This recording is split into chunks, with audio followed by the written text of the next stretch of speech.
Radio Côte d'Ivoire, le journal Charles Cablan.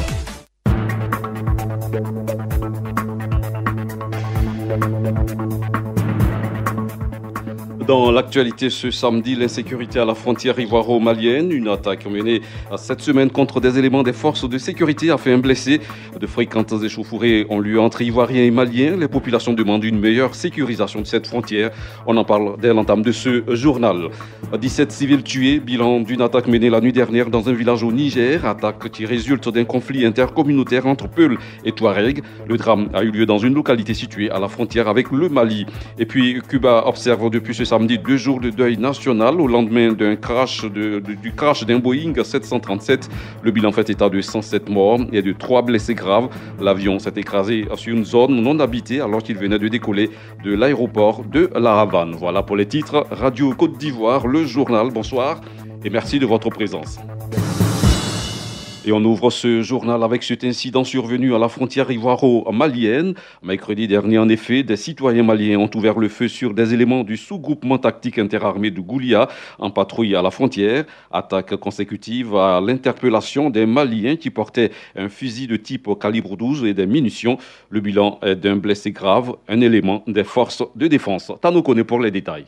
Cette attaque intervient un mois après une autre qui a eu lieu à la frontière du côté de Sokoro. Des attaques qui aboutissent le plus souvent à des morts d'hommes. On se rappelle toujours de celle de Touroudio qui avait fait 3 morts et 5 blessés il y a 1 an. Ici, les affrontements entre Maliens et Ivoiriens sont très récurrents. Écoutons le sous-préfet de Sokoro, Ngouran Yao Patrice. Il y a de cela 1 mois, certaines personnes sont allées dans leurs champs au-delà de la rivière Bolonzo et elles ont été dépossédées de leurs motos, 6 motos, des fusils, des machettes confisquées par les autorités maliennes à l'instigation d'un individu au Mali là-bas qui faisait croire aux gens que les Ivoiriens veulent maintenant prendre les terres maliennes. Un détachement des forces de l'ordre de Côte d'Ivoire qui s'est rendu vers cette rivière, les jeunes Maliens qui se disaient que les forces de l'ordre étaient sur leur territoire et donc sont venus frapper l'élément Fassi. Ils lui ont arraché son arme et sa moto avec un sac.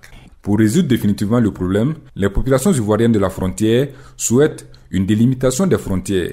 Malari Sangaré est le porte-parole du chef de canton du Foulon. Depuis Weli, je crois à la frontière de la Guinée à Fangala, chaque jour il y a un problème à cause des frontières. Le gouvernement n'a qu'à débrouiller pour mettre une bonne. Si même pour nous petits comme ça, nous on va s'aller là. L'autre là on va laisser. Tano Koni, au dîner pour Radio Côte d'Ivoire.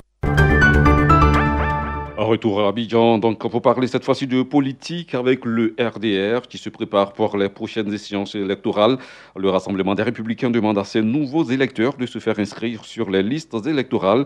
C'était au cours d'une réunion du bureau politique suivie d'un atelier. Kandia Kamara, secrétaire général du RDR. Le processus qui commence, je dirais, à partir d'aujourd'hui jusqu'au jour des élections locales, les élections municipales et les élections régionales. La réunion d'aujourd'hui est très importante. Les informations qu'ils vont mettre à notre disposition sont capitales pour notre victoire à toutes ces élections à venir. Ne dit-on pas que qui veut aller loin ménage sa monture. Donc le RDR veut remporter toutes ces élections. Le RDR et le RHDP comptent vraiment remporter toutes ces élections. La plateforme des jeunesses PDCI RDA pour 2020, elle s'engage et rappelle toute la jeunesse ivoirienne à adhérer à l'initiative du parti unifié RHDP, un appel lancé récemment lors de la présentation officielle de ce réseau, regroupant plusieurs mouvements de jeunesse rattachés au Parti démocratique de Côte d'Ivoire. La plateforme entend organiser bientôt des tournées dans 6 grandes zones de la Côte d'Ivoire pour sensibiliser les jeunesses à adhérer à l'idée du président Alassane Ouattara et de son aîné Henri Konan Bédié. Zadi Estelle, présidente du réseau des jeunes PDCI RDA pour 2020. Appartenant à un parti démocratique dans lequel l'intérêt suprême de la nation a toujours primé sur les divergences internes. La démocratie est l'acceptation de diverses opinions au sein d'une même entité. Pour notre part, nous jeunes du réseau des jeunes PDCI RDA pour 2020, nous nous engageons à accompagner le président Henri Konan Bédié dans sa vision de voir cette alliance devenir un parti, le RHDP. Nous nous engageons à cet effet à promouvoir l'unité et la cohésion des jeunesses RHDP, à promouvoir l'oufouettisme, à servir de porte-étendard pour l'aboutissement de l'unification du RHDP. Oui, sans le rassemblement et la cohésion, toute action politique est vouée à l'échec. C'est pourquoi nous saisissons cette occasion pour appeler tous les jeunes épris de paix à faire confiance au président Henri Konan Bédié et à son frère, le président Alassane Ouattara. Le ministre Jean-Claude Kouassi, qui soutient cette initiative, exhorte le réseau à la sensibilisation pour convaincre les réticents à épouser l'idée de la création du parti unifié.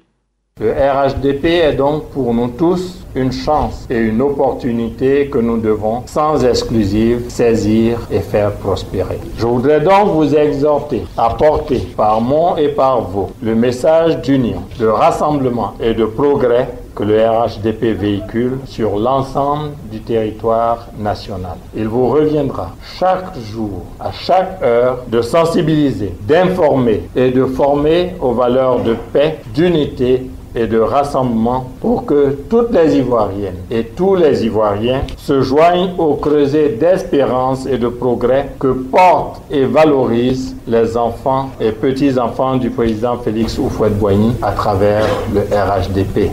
Le soutien de la première dame de Côte d'Ivoire, Dominique Ouattara, aux musulmans en ce début du mois de Ramadan. Elle lance la caravane de dons en vivres aux populations d'Abidjan, des villes environnantes, de l'intérieur et des ONG religieuses.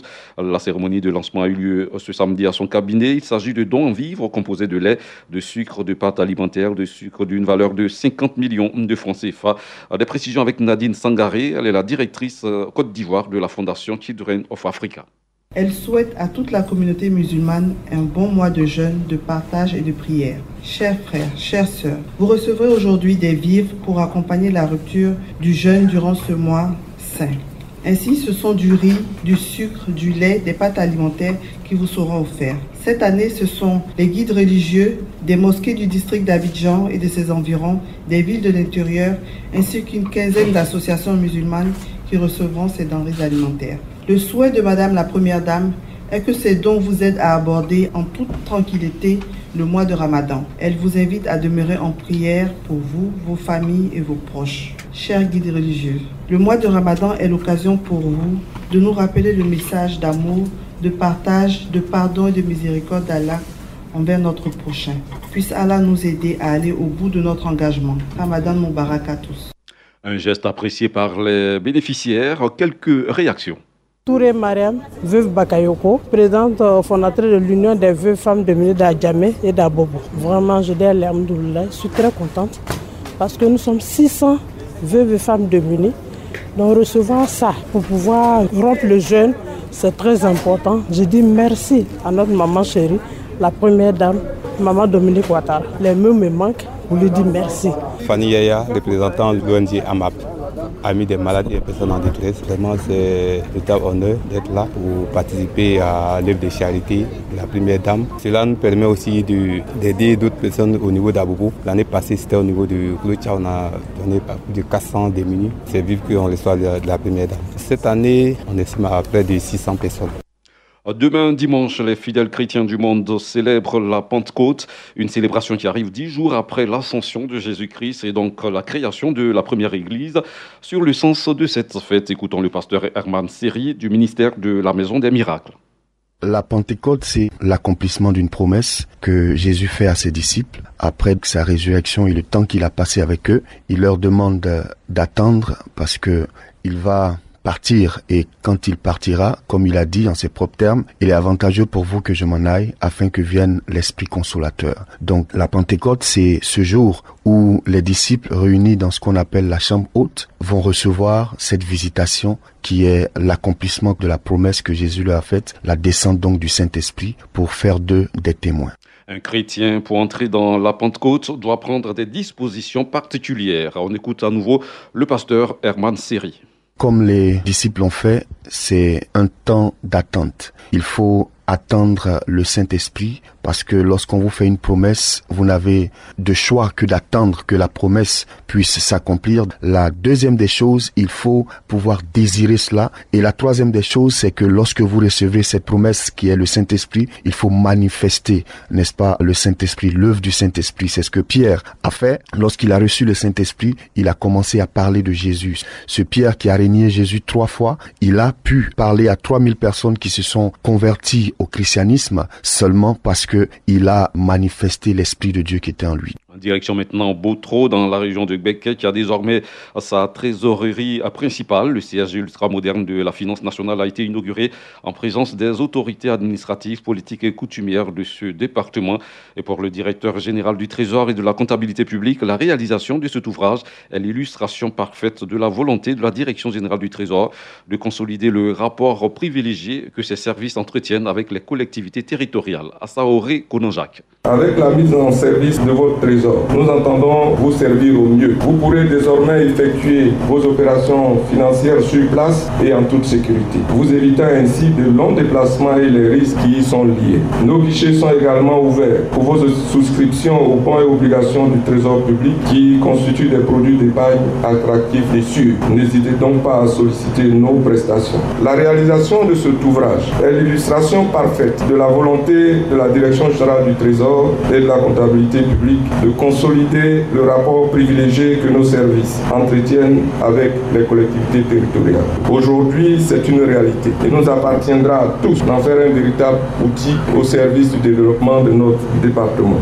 Le porte-parole des populations exprime sa gratitude au chef de l'État et à son gouvernement pour les efforts consentis en faveur de Botro. Saraka Adolphe.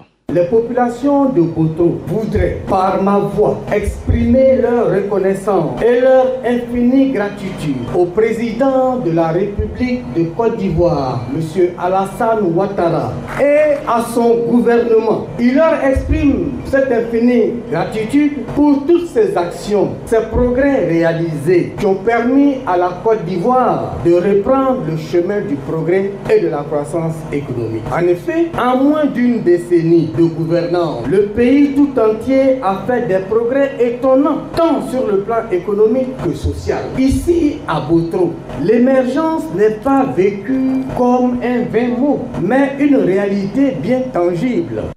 Le jeu concours de Radio Côte d'Ivoire dénommé Super Mama a connu son apothéose aujourd'hui avec comme vainqueur Zou Eliane, candidate numéro F8. Elle a été choisie parmi 10 autres femmes ayant pris part à ce concours, qui est une rubrique de l'émission Femmes d'Action présentée sur Radio Côte d'Ivoire par Adèle Kouassi. La finale de cette première saison s'est déroulée à la Maison de la Télévision en présence du maire de Cocody, Lydie Kouadou.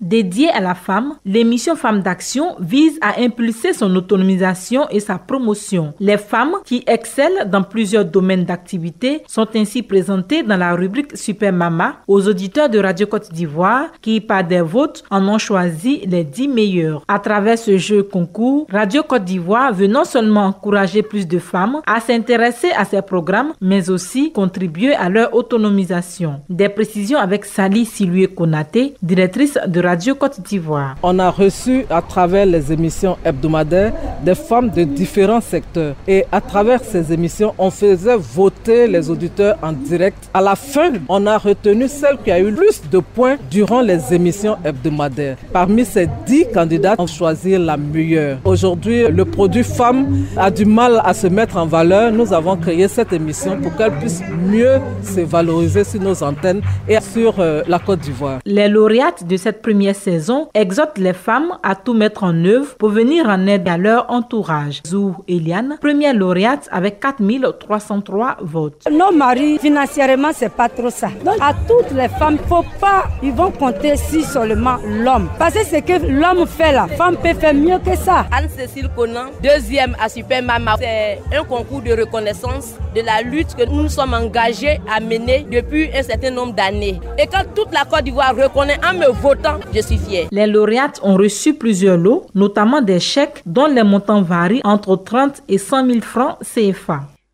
Adèle Kouassi, la présentatrice de l'émission Femmes d'Action, traduit toute sa reconnaissance à tous ceux qui contribuent par leurs efforts à la réussite de ce programme. Je voudrais remercier tous les responsables du groupe RTI qui se sont impliqués dans la réalisation de cette finale. En particulier, remercier et surtout féliciter Madame le directeur de Radio Côte d'Ivoire et toute cette équipe qui a travaillé. Il y a des études qui ont été faites et le constat c'est que Radio Côte d'Ivoire a été écoutée majoritairement par les hommes. Et la première responsable de cette radio nous a interpellés et elle a dit qu'il fallait que Radio Côte d'Ivoire soit écoutée à 50% par les femmes et à 50% par les hommes. Ou à défaut, 30% de femmes. Et c'est ce que nous essayons de faire. Nous sommes à la saison 1. 10 femmes candidates étaient en compétition. C'était la rubrique Super Mama. Et grâce à tout le soutien du groupe RTI, nous allons vivre la saison 2 très bientôt. Cuba observe depuis ce samedi un deuil national de 2 jours au lendemain de crash d'un Boeing qui a fait 107 morts, majoritairement cubains, et 3 blessés dans un état critique. Le Boeing 737 s'est écrasé sur une zone non habitée alors qu'il venait de décoller de La Havane pour Alguen avec 110 personnes à bord, 104 passagers, majoritairement cubains, selon les médias d'État, et 6 membres d'équipage mexicains. La Direction générale de l'aéronautique civile mexicaine a annoncé l'envoi d'une équipe de spécialistes pour aider les autorités cubaines dans l'enquête. Fabriqué en 1979, selon le gouvernement mexicain, l'appareil avait passé sa dernière révision en novembre 2017. Au Niger, 17 civils ont été tués dans une attaque menée la nuit dernière dans un village de la région de Tillabéri, à la frontière malienne. Cette tuerie, la première du genre dans cette zone d'insécurité, ressemble beaucoup plus à un conflit intercommunautaire entre les 2 ethnies majoritaires nigériennes sur la frontière malienne, les Peuls et les Touaregs. Selon plusieurs sources sécuritaires, il s'agit de représailles de jeunes Touaregs nigériens installés au Mali après une précédente attaque de Peuls sur leur campement le 18 avril dernier. Ce jour-là, 16 nomades Touaregs, dont leur chef de village, avaient été massacrés par de jeunes Peuls. En un mois de tensions intercommunautaires dans cette zone, 33 personnes, toutes civiles, ont été tuées. Et puis, le prince Harry et l'ex-actrice américaine Meghan Markle se sont unis ce samedi à la chapelle Saint-Georges du château de Windsor, sous l'œil du monde entier et dans la liesse populaire. Ils se sont donc dit oui. Le prince Harry, a 33 ans, et l'ex-actrice américaine de 36 ans ont donc échangé leurs vœux, puis les alliances, avant d'être déclarés mariés par l'archevêque de Canterbury, Justin Welby, chef spirituel de l'église d'Angleterre. À l'issue de la cérémonie, qui a duré environ 1 heure, le couple a échangé un baiser sur les marches de la chapelle et sous les acclamations du public avant leur départ pour une procession en calèche saluant la foule en liesse. Il s'agit du dernier mariage pour toute une génération dans la branche aînée de la famille royale. Fin de ce journal, à présent le rappel des titres. Insécurité à la frontière ivoiro-malienne. Une attaque menée cette semaine contre des éléments des forces de sécurité a fait un blessé. De fréquentes échauffourées ont lieu entre Ivoiriens et Maliens. Les populations demandent une meilleure sécurisation de cette frontière. 17 civils tués, bilan d'une attaque menée la nuit dernière dans un village au Niger. Attaque qui résulte d'un conflit intercommunautaire entre Peuls et Touaregs. Le drame a eu lieu dans une localité située à la frontière avec le Mali. Et puis Cuba observe depuis ce samedi 2 jours de deuil national au lendemain du crash d'un Boeing 737. Le bilan fait état de 107 morts et 3 blessés graves. L'avion s'est écrasé sur une zone non habitée alors qu'il venait de décoller de l'aéroport de La Havane. Voilà, ainsi va l'actualité en ce samedi 19 mai 2018. Merci de nous avoir suivis. Place maintenant à la rediffusion du grand reportage. En 10 ans, l'Union européenne a appuyé la Côte d'Ivoire à hauteur de 650 milliards de francs CFA. La coopération entre notre pays et l'Union européenne dure depuis 58 ans. L'UE est actuellement le premier donateur de la Côte d'Ivoire. Le grand reportage revient aujourd'hui sur les festivités marquant les journées de l'Europe célébrées en début de mois à Abidjan. Le grand reportage. Ces festivités qui se sont déroulées durant 2 jours à l'espace Latry Event ont été marquées par une cérémonie officielle d'ouverture suivie de la visite de stand. Jean-François Valette, ambassadeur de l'Union européenne en Côte d'Ivoire, situe ici les bonnes relations qui existent entre l'Union européenne et notre pays. Nous avons une coopération dynamique, c'est-à-dire que l'ensemble des crédits qui sont prévus au profit de la Côte d'Ivoire ont été engagés. Chaque année, à peu près, nous dépensons, tout crédit confondu, environ 100 millions d'euros en Côte d'Ivoire. Donc c'est quand même des montants importants et nous sommes du coup le premier donateur. Nous intervenons par divers canaux, à travers d'abord les agences de coopération des États membres, à travers des agences des Nations Unies et à travers l'État ivoirien lui-même. Puis à travers beaucoup d'ONG qui sont ici présentes, dans des domaines notamment sociaux. Je crois que notre but, c'est de toucher le terrain, toucher les populations les plus vulnérables pour qu'on puisse appuyer, contribuer en fait à faciliter leur vie, améliorer leur sort dans à peu près tous les domaines, depuis l'accès à l'énergie jusqu'à la transformation agricole, le vivrier, plein d'actions de ce type. Plusieurs dizaines de stands étaient dressés dans une vaste salle, des stands animés par différentes structures qui bénéficient de financement de l'Union européenne pour des projets en faveur des populations. C'est le cas du projet d'appui au développement des filières manioc et maraîchers piloté par le FIRCA, le Fonds interprofessionnel de recherche et de conseil agricole, et financé à hauteur de 11 milliards de francs CFA. Jean-Paul Logne, coordonnateur de ce projet. Le projet a 3 composantes. Une première composante sur la professionnalisation de la filière manioc. Dans cette composante, nous devons appuyer l'ensemble de la chaîne des valeurs, depuis la production de boutures jusqu'à la commercialisation des produits finis. La deuxième composante, c'est la professionnalisation de la filière maraîcher. Et là également, l'objectif, c'est d'installer de véritables professionnels qui vont travailler pour avoir un accès au marché. Donc nous allons installer une cinquantaine d'agro-entrepreneurs. Ce sont vraiment des entreprises, des jeunes et des femmes qui veulent s'investir dans l'entrepreneuriat sur les maraîchers pour avoir un accès au marché. Nous allons donc aménager des périmètres et nous allons introduire la production de légumes sous serre en Côte d'Ivoire. Environ 11 serres de production intensive de légumes. Nous avons aussi des études d'accompagnement pour améliorer la productivité, la compétitivité de ces différentes filières. Et la dernière composante, c'est sur la nutrition.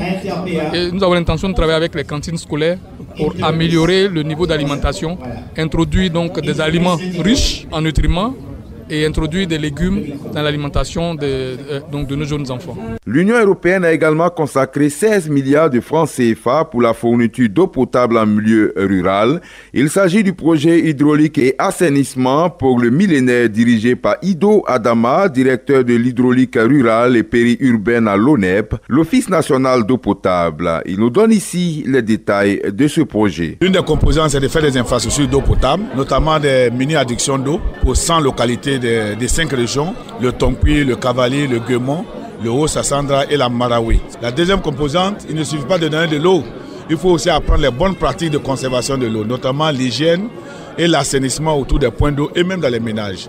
Donc cette composante a été mise en œuvre par l'UNICEF et des ONG, notamment ASAPSUP. La troisième composante, c'est que vu les crises que la Côte d'Ivoire a connues depuis près de 25 ans, le volet institutionnel, l'Union européenne nous a aidé à renforcer le cadre institutionnel, notamment en proposant une politique de l'eau en Côte d'Ivoire et une stratégie nationale de gestion des ouvrages d'eau en milieu rural. Autre stand, autre projet, Côte d'Ivoire Énergie travaille pour l'électrification en milieu rural.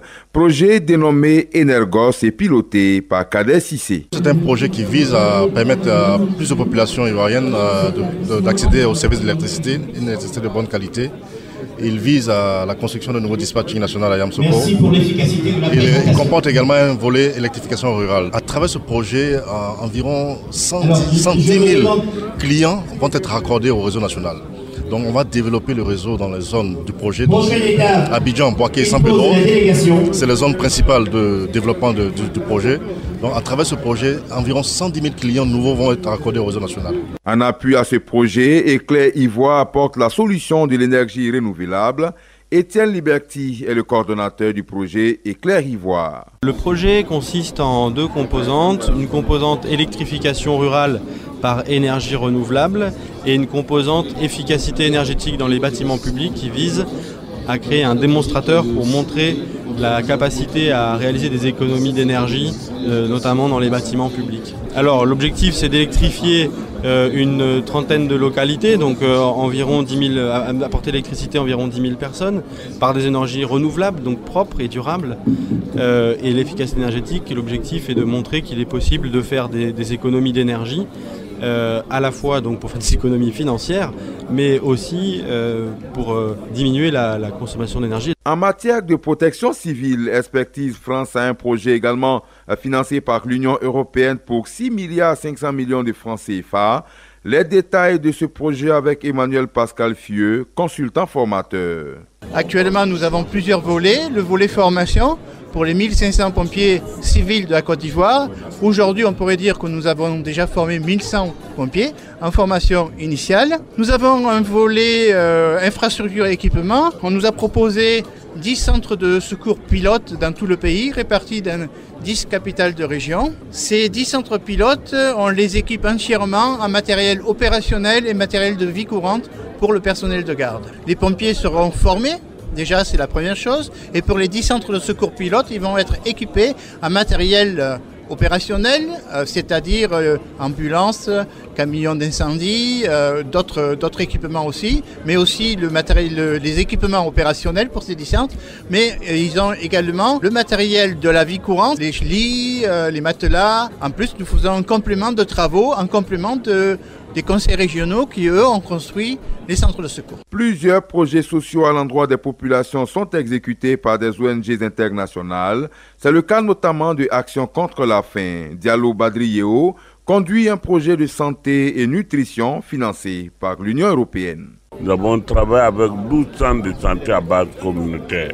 Ces centres de santé à base communautaire sont en majorité construits par l'Union européenne. À notre sein, il y avait un juriste. Sur le plan juridique, il y avait un médecin, une sage-femme, un nutritionniste et un chargé des activités communautaires que je suis.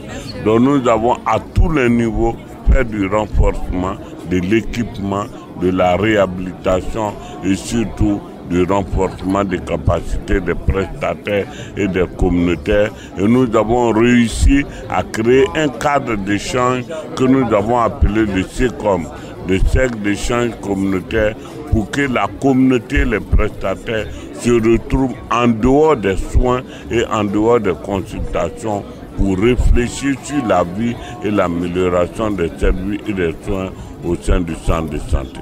L'UNICEF a choisi de s'occuper des jeunes vulnérables susceptibles de rejoindre le groupe des enfants en conflit avec la loi. Il s'agit du programme de consolidation de la paix et de prise en charge de la jeunesse vulnérable en Côte d'Ivoire, exécuté à Abidjan, Bouaké, Man et Korogo. Nathalie Deniès, coordonnatrice de ce programme. On a plusieurs axes d'intervention dans ce programme. Donc on a un premier axe qui est vraiment de la prise en charge, de réinsertion sociale et économique des jeunes, qui sont parfois des jeunes en rupture avec la loi, en conflit avec la loi, d'autres qui sont à risque d'être en rupture avec la loi. Donc on leur offre une deuxième chance, une alternative avec des formations professionnelles et puis une réinsertion sociale, donc dans leur milieu d'origine, dans leur famille et dans leur communauté.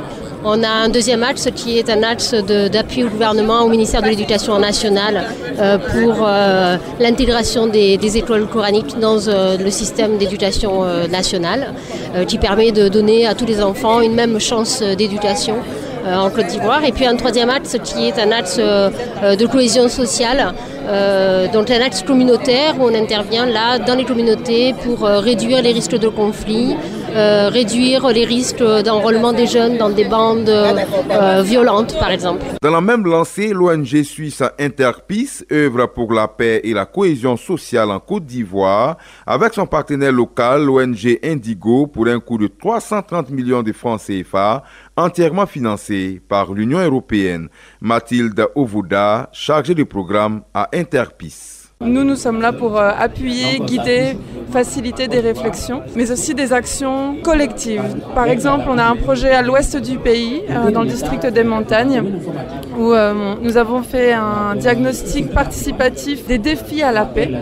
On a engagé plusieurs centaines de personnes, des citoyens, des autorités locales, la société civile, pour collectivement réfléchir aux défis à la cohésion sociale. Et sur la base de ce diagnostic commun, nous avons ensuite entamé une action de rapprochement entre les comités de paix qui existent à l'ouest et les autorités locales pour ensemble pouvoir prévenir ou mieux gérer les éventuels conflits. Ici, au plan local, plusieurs ONG bénéficient également du financement de l'Union européenne. C'est le cas de l'ONG Aquaba qui conduit un projet de gouvernance dans quelques villes de la Côte d'Ivoire.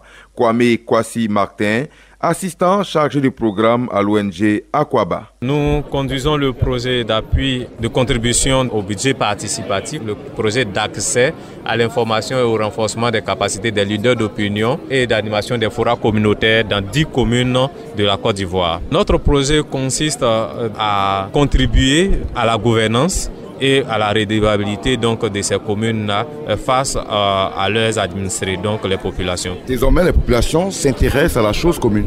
Pas que les populations s'intéressent, mais les populations devaient et doivent être impliquées donc dans les prises de décision de la commune. Et donc ceux-ci doivent être invités donc à identifier leurs besoins prioritaires. Au fait, c'est ce qui est le constat. Le constat est que nos autorités municipales prennent des initiatives donc d'investissement sans prendre donc l'avis des populations. Nous avons constaté que 70% donc des budgets donc de la commune vont donc dans les investissements et non pas dans les infrastructures. Alors que les infrastructures de base qui manquent tant aux populations doivent être donc mises en œuvre. Et les 30% des budgets qui restent sont mis dans des investissements qui ne sont pas forcément de l'adhésion des populations. Donc maintenant, nous voulons une nouvelle façon de faire, amener les populations donc à participer à l'identification donc de leurs besoins prioritaires afin que ceux-ci soient budgétisés. Autant de projets qui font de la Côte d'Ivoire l'un des meilleurs élèves dans la coopération entre l'Union européenne et l'Afrique de l'Ouest, de quoi réjouit le coordonnateur national de la cellule de coordination de la coopération Côte d'Ivoire-Union européenne, Bamba Simon. Nous sommes en Afrique de l'Ouest le seul pays qui a pu engager la totalité de son programme indicatif national. 11e fête. La revue à mi-parcours qui a été faite en 2017 a relevé cette performance de notre pays et c'est à juste titre que les autorités ivoiriennes ont demandé, n'est-ce pas, une rallonge en termes de financement complémentaire pour toujours accompagner le pays dans la mise en œuvre de son plan national de développement. 58 ans de coopération, on peut le dire, il y a de belles perspectives d'avenir entre l'Union européenne et la Côte d'Ivoire. Oui, pour moi, il y a de belles perspectives. En regardant le contexte actuel, nous sommes liés par beaucoup de choses. Il y a des défis qui sont communs à l'Afrique et à l'Europe. Il y a les questions migratoires qui sont des problématiques importantes, aussi bien pour l'Europe que pour la Côte d'Ivoire et l'Afrique. Et donc nous sommes obligés de travailler ensemble, de renforcer le partenariat qui lie l'Union européenne et la Côte d'Ivoire pour que ensemble nous allons vers un meilleur développement de nos pays pour le bien-être de nos populations. La 3e édition de la Semaine de l'Europe a été également ponctuée de plusieurs panels et surtout d'un dîner de clôture offert à la résidence de l'ambassadeur de l'Union européenne en Côte d'Ivoire en présence du vice-président de la République, Daniel Kablan-Duncan. Ainsi s'achève ce numéro du Grand Reportage. Réalisation, présentation, Adama Bakayoko. À très bientôt. Le Grand Reportage.